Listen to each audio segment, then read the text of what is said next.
Hey everyone, it's Julian. Thank you so much for checking this video out. It is day 27 of me documenting my journey towards becoming a mobile developer. It's Friday, March 18th at 7:02 a.m.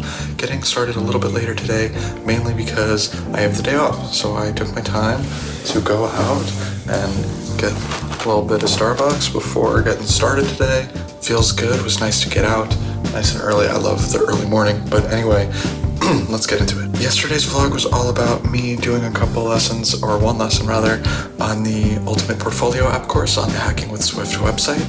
And today I'm going to move away from that once more so that I can upload my expense tracker app that I've been developing for the last few days onto the App Store and get it submitted for review and do all the stuff that I have to do for that. I have never done this before, so it's going to be fun, and I have no idea what to expect from this process, so let's do it and then probably move into some lessons, or I don't know what, we'll see.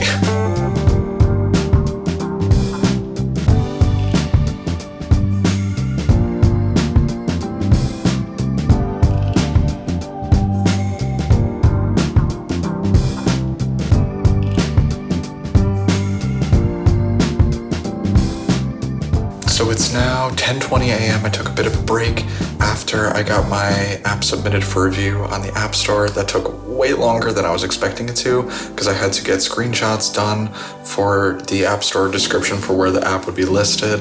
I had to actually make a website. I made a really stripped down, not really very good website just so that I could link a privacy policy on the App Store because you need that apparently. I didn't know that. So I just went on Squarespace and made a site really fast and linked it there. And so overall, all the things I had to do that I wasn't expecting having to do took me about 2 hours. So I'm going to start actually getting into some coding now. And I'm going to keep on going with the Ultimate Portfolio app course on the Hacking with Swift website. Today we are talking about integrating in-app purchases into our app that we've been developing over the course of the course. So let's get into that. I got a little bit of a way into it the other day, so I'm going to finish it as well as the part 2 because there's 2 parts. So let's check it out.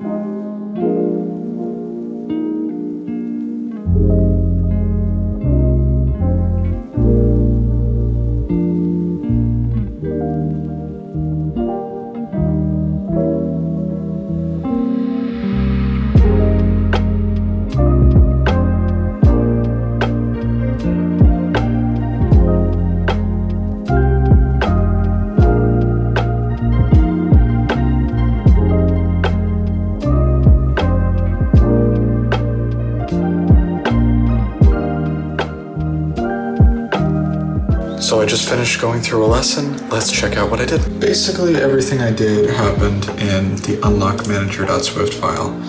And this is a massive file for handling everything related to StoreKit, which is Apple's framework for handling in-app purchases. So let's say you download an app and there's a premium version of the app and you want to purchase the premium version, you're working with StoreKit. So that's what that is doing. And we have this entire enormous file doing a whole bunch of stuff. Honestly, some of which I don't understand. There were some parts where I definitely zoned out a little bit because I don't see myself integrating this kind of thing in any apps that I'm interested in making in the near future. So I sort of just, pushed through it. If I didn't get something, I kind of ignored it a little bit more than I normally would because I know I'm probably not going to use this anytime soon. And there's not really even anything I can show you on the UI in terms of what this does yet. This is all back-end stuff.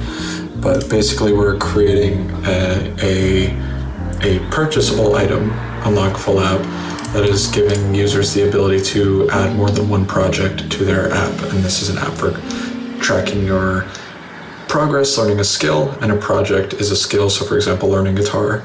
So basically this allows the user, if they were to purchase this for $2.99, it allows the user to have more projects than they would otherwise.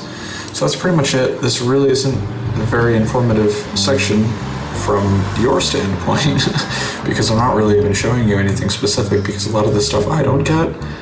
So I might just cut it here because I got a bit done today. I got it up and running with a very stripped down website. I uploaded the app for app review. I just feel kind of tired. I did this as well when this was like an hour-long lesson, most of which was kind of a lot of information that I didn't understand. And I'm behind on video editing, so I think I'm going to stop here, catch up on that stuff, maybe pick it up again later. I don't know yet, we'll see. So thank you so much for watching, and I will talk to you tomorrow.